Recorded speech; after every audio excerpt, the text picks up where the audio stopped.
जब हम पढ़त रहथन तब माया नायक और नायिका के बीच में होते, तब नायक अपन गांव भरी टोला में कैसे आमंत्रित करते। आवो ये सुघर अकन गीत सीटी मार के तोला बला हूँ भरी टोला गांव। तो लेवा सुर संध्या परिवार के अनुपम प्रस्तुति जे गीत के रचना करे हवे भाई बीरेन्द्र सहारे और ओकरे आवाज में आप जम्मू के बीच में ये सुघर अकन गीत जेला सहयोग प्रदान करत हवे रितु पटेल।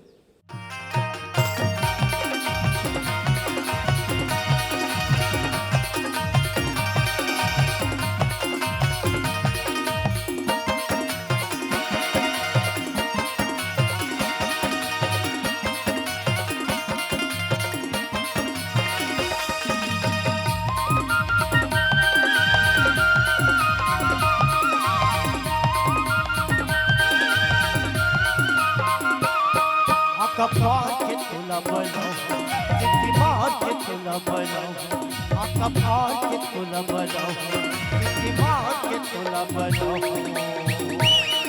अबे वो अबे रानी भरे तोला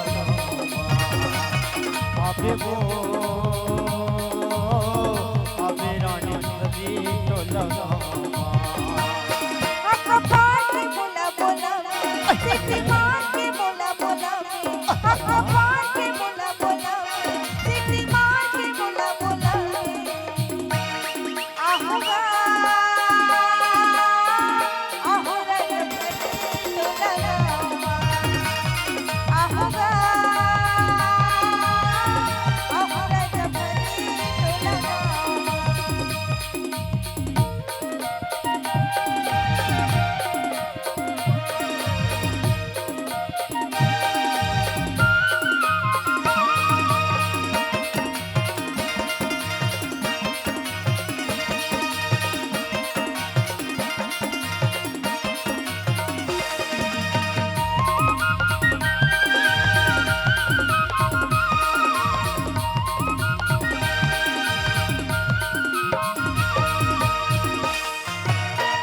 के तीरे मारे पीपल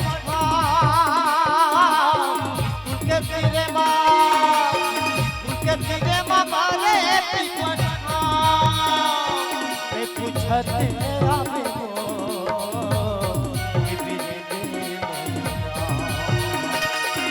पूछते आवे वो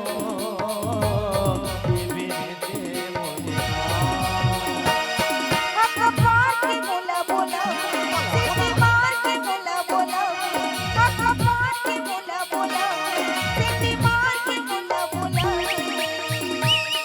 आहोगा आहोगा जबरी आहोगा आहोगा जबरी